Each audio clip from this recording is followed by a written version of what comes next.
Connect is a European project, started last November and it's going to last for 6 years. And this is part of an outreaching activity to inform a colleague from the Middle East about this project and how this could be related in this region, I think quite well. So in order not to lose more time, I'd like to invite to the podium the coordinator of RD Neuromics, Professor Olaf Ries from the University of Tübingen, who's going to talk about RD Neuromics, which is highly related to RD Connect. Olaf, thanks for coming. So dear colleagues, dear friends, I'm one of the very few persons here in the audience who is probably the first time in an Arab country. And I tell you, it's a challenge. It's wonderful to be here. Thank you so much, George, but also thank you all the organizers who did a wonderful job here to put a great program together, and thank you all for your hospitality. This change now is, or this topic now, is rather on structures, how we in Europe set up certain consortia, what are the conditions, what do we feel is important to do so. May I get my slides, please, on Neuromics? And how we react on certain calls from the European Commission, and basically that is that in Europe we have so-called framework programs. The European Commission is setting up certain money, is identifying certain topics, and in these topics then you can find certain words where you think you can meet or not meet. Could you put up the slides, please? So basically there was a call 2 years ago, and or every year the calls are coming out. 2 years ago was a call which was on rare diseases and which specifically specifies the so-called omics technologies, what is genomics, transcriptomics, metabolomics, proteomics, and so to really enhance the research on these rare diseases in Europe. So the point was that we looked in our, together with our people where we are working in certain programs already, do we meet these criteria? So that means, do we have the capacity of all potential participants to do all these technologies? So do we have access to technologies? But also the other part may be not less important, but rather more important. How do we deal with harmonization of data? How do we use databases? How do we set up bioresources together? And so that was basically the challenge what we had to face. We have usually about 3 months time after the call before we can submit an application, and we realized during this application period that there were at least 2 more consortia forming on neurological diseases. So that would be very hard for us to come up with a neurological consortium and competing with 2 others, because the others were also very strong. So we basically formed a team with people who are very strong in neuromuscular diseases, and now we have, in the end we were lucky and got the finances for for our team, what we call Neuromics. The entire network has 19 partners, and what is very important in Europe for any grant application, that you involve the industry. So in our consortium, we had to have, and this is a requirement, industry contribution. So we have 14 academic partners and 5 industrial partners. Because the network is so big, I have 2 co-coordinators with Brunel de Wert and Gert-Jan van Ommen. What is interesting, or when you think about numbers, I like this number most here, that we have basically 1,600 persons working at the same time for months on a group of diseases. That is, I think, a great number and quite a challenge. So usually another requirement of the European Commission is that you have distributed over the different countries, that you are not focused alone to 1 or very few countries. So we have a lot of countries involved, but what I highlight in particular that now the Commission is very open that we include also partners from Australia, even from China, from the States, from Canada, and so on. And we in our consortium decided that we also accept so-called associated partners which did not get funding, and we will not be able to give them funding because it is very focused and restricted. However, we invite partners who are experts in the field of neurodegeneration and neuromuscular diseases to participate. They get invitations, they will participate at the meetings, they will have access to databases, to sequencing resources, and so on, and so on. And I'm happy if somebody's interested to participate, to discuss this with him.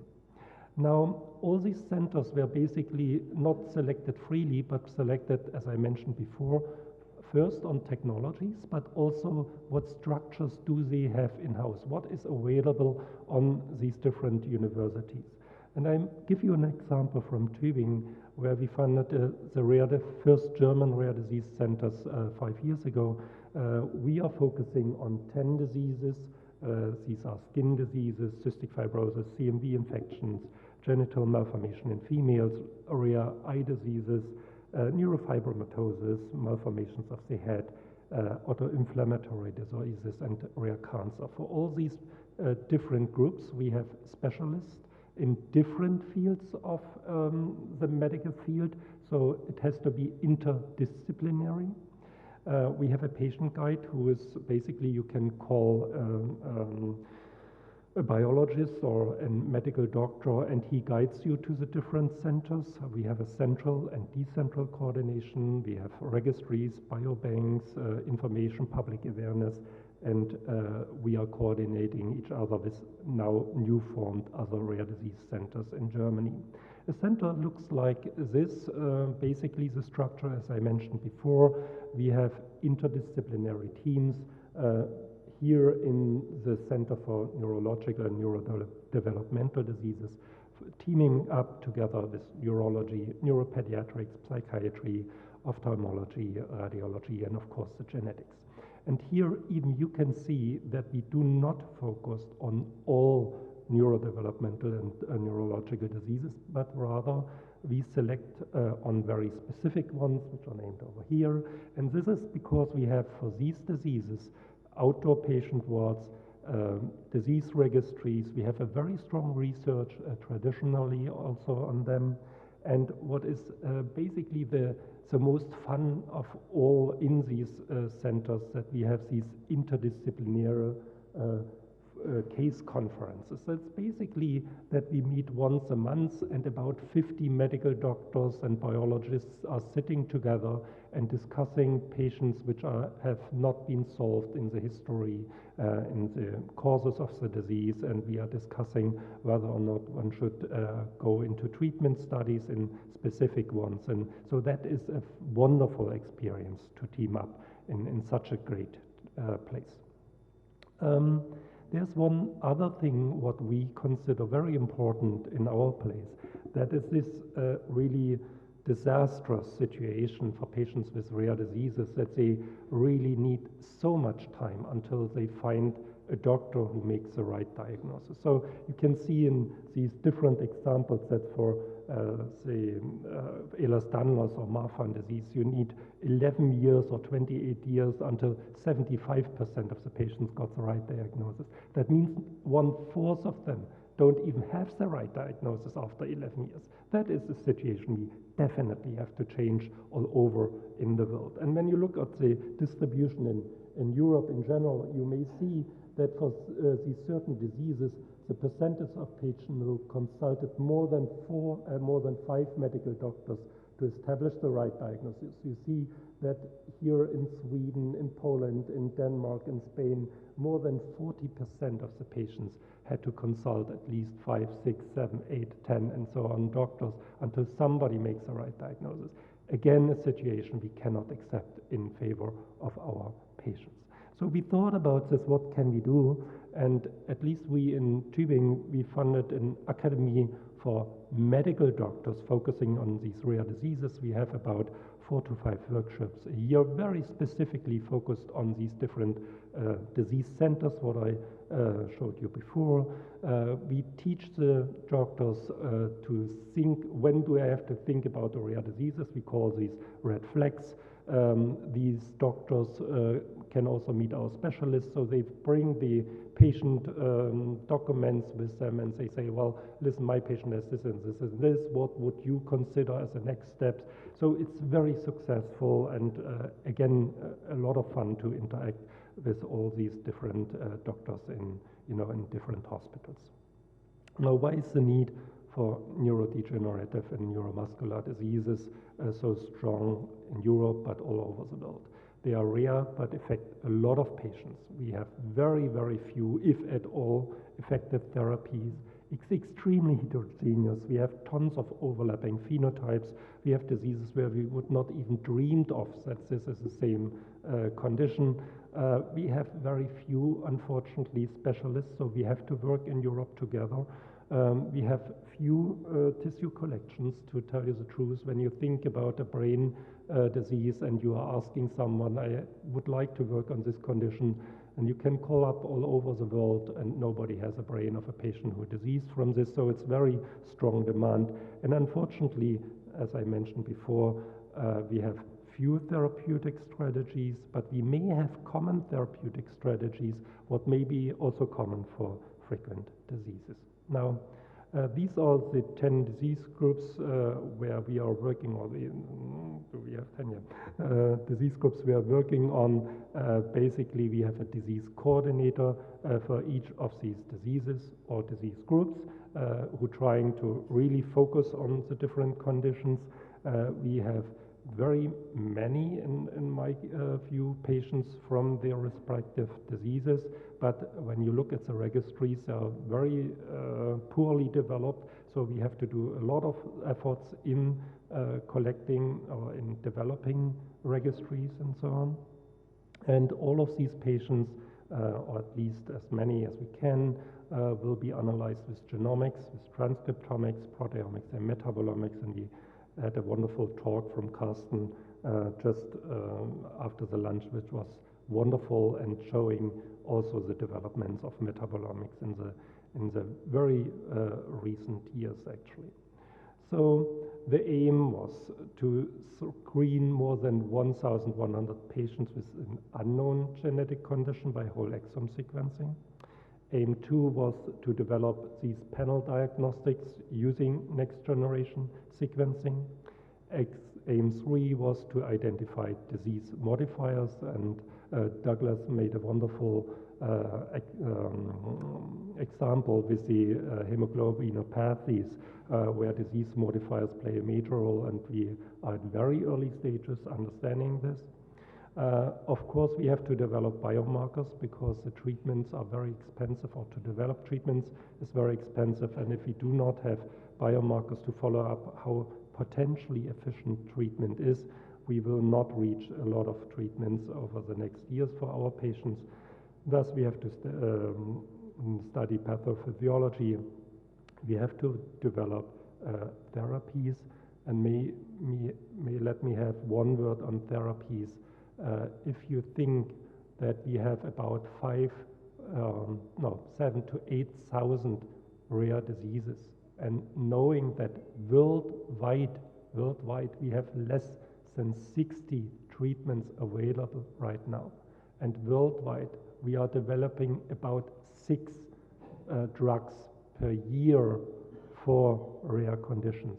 We have to wait for another 1,000 years to have one drug for all the conditions. That is a disaster. Yeah, I think we have like 80 lipid metabolites. We have more than 100 painkillers and so on. Why do we need the 110? We do need drugs for rare diseases. And of course, infrastructure for this. The situation is that we developed 3 gene panels on neurodegenerative diseases, neuromuscular diseases, and spinal muscular atrophy and lower motor neuron diseases. With these panels showing over here on ataxia, we have a panel for 115 genes, on SPG 101 genes, NMD228 and SMA60 genes. And Professor Peter Bauer was here in the audience and has a poster on this, is really an expert on development of these panels, and there's a major discussion in Europe on quality assurance of panels design and so on. And if you want to ask him, he's really fantastically involved in this. But using all these current panels, we detect about 50 to 60% only. And just give you one example to make it a little bit more specific. We had a patient with ataxia who had a lot of other symptoms as well, like hearing loss and like sensory loss and sensibility, decrease of sensibility in the legs. So there was a lot of diagnostic has been done in polyneuropathies, free drives excluded. He had a microarray, and of course, because he was deaf, he had a lot testing of all these frequent deafness genes, and then started to go into more ataxia genes into. So we just started with the panel, and surprisingly, and I forgot to mention that the parents were consanguineous. He had a mutation in the twinkle gene, which usually affects these patients before the age of 2. But all the other symptoms clearly nicely fit to the system: hearing deficits, ophthalmoplegia, and so on. So he had all these different conditions. So we believe that this is a correct diagnosis for him. And what is very important is that if you have these conditions, you should not, in case of epileptic alterations, you should not have valproate treatment because it can lead to hepatopathy. So genetic is not only to identify the cause, it is also guiding the clinic.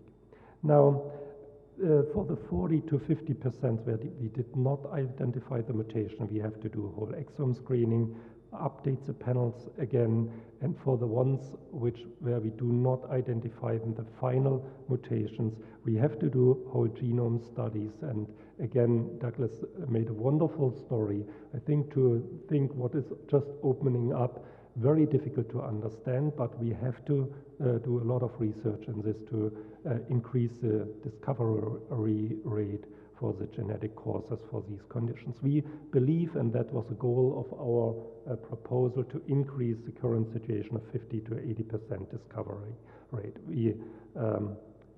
So we have the panels. We have already published within of the year of functioning of Neuromics, based on the whole exome studies, 5 new genes, 15 new genes have been identified and are being explored right now further, and this functional analysis will be published soon.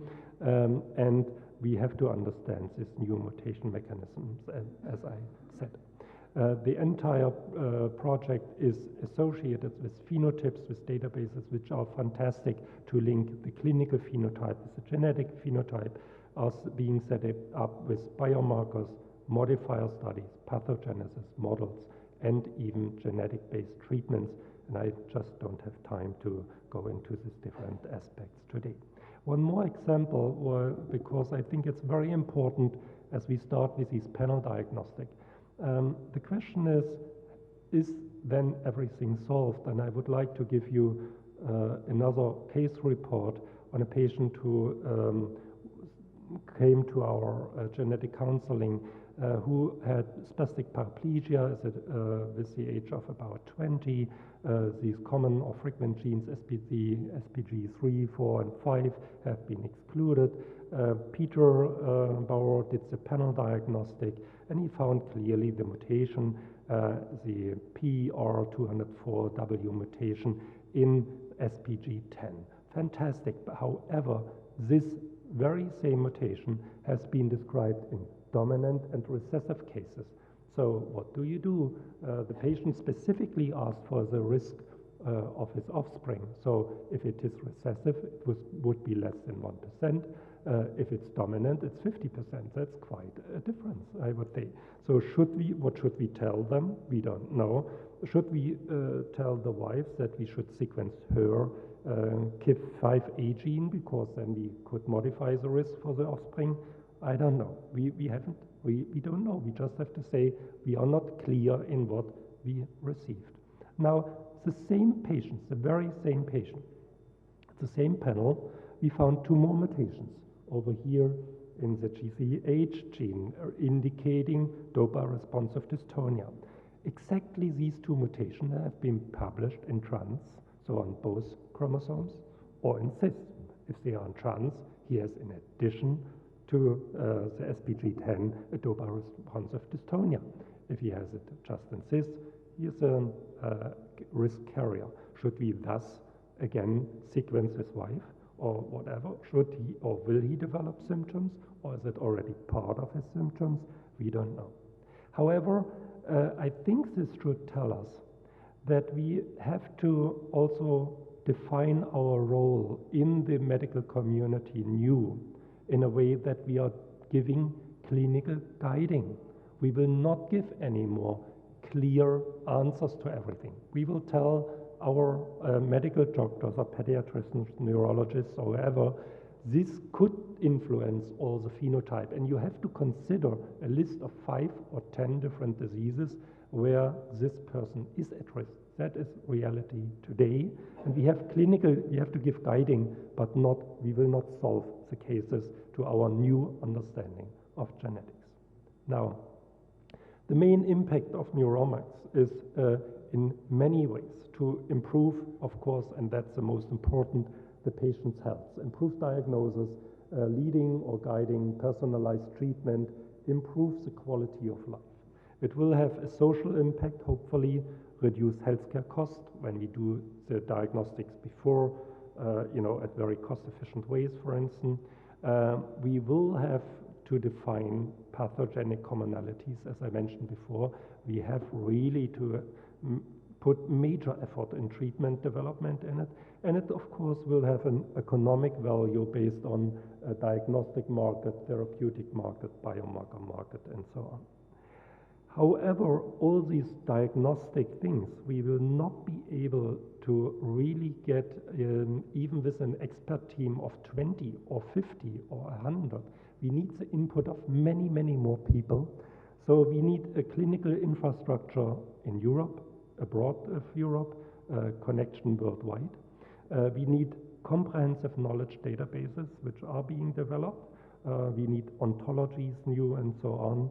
So this structure, and the EU has foreseen this, was made that another project was being developed or another call was being designed, what we call RD Connect, which is really responsible to set up an infrastructure was research projects like Neuromics can use.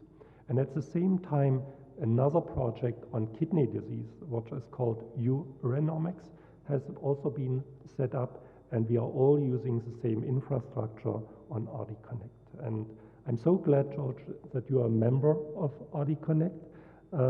Again, a very distinguished medical geneticist, bioinformatician, and people who are very strong in this field.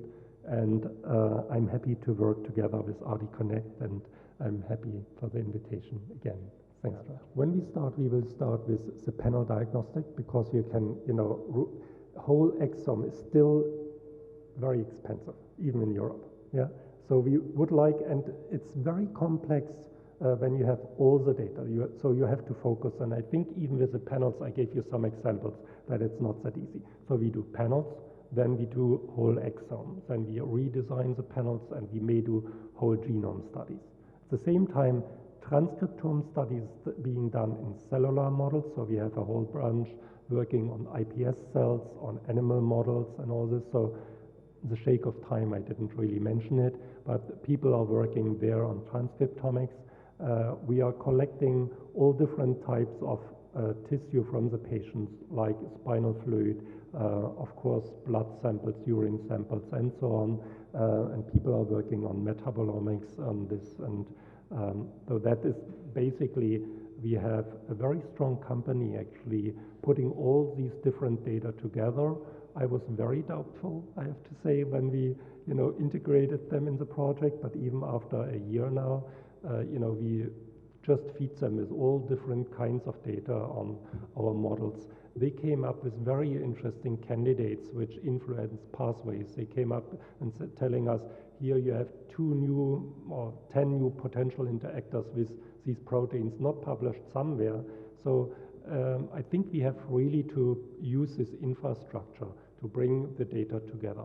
It's complicated, I guess, will lead to wrong maybe directions, but I don't see any other way just to go this. Yes.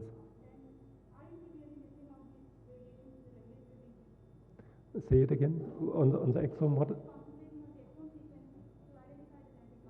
Yes. Yes. We are missing them, and still, I mean, exome sequencing right now is not even covering all the genes, all the exons. So it calls like whole exome. It's not basically. So the coverage in diagnostic setting is not the best. So the companies are working to complement the enrichment with different technologies, combine them to have at least the exome. I personally think that this will be just, going on for another 3 or 4 years until the prices drop so much that we do whole genome, because then we still have problems in enrichment of GC-rich regions and all this, so it will not be perfect. But the enrichment procedure right now has its problems. We do not know whether or not we have an allele dropout of one allele and the others we sequence. So the most dramatic problems in interpreting the data is currently on recessive diseases, because we don't know whether or not we missed the other mutant allele.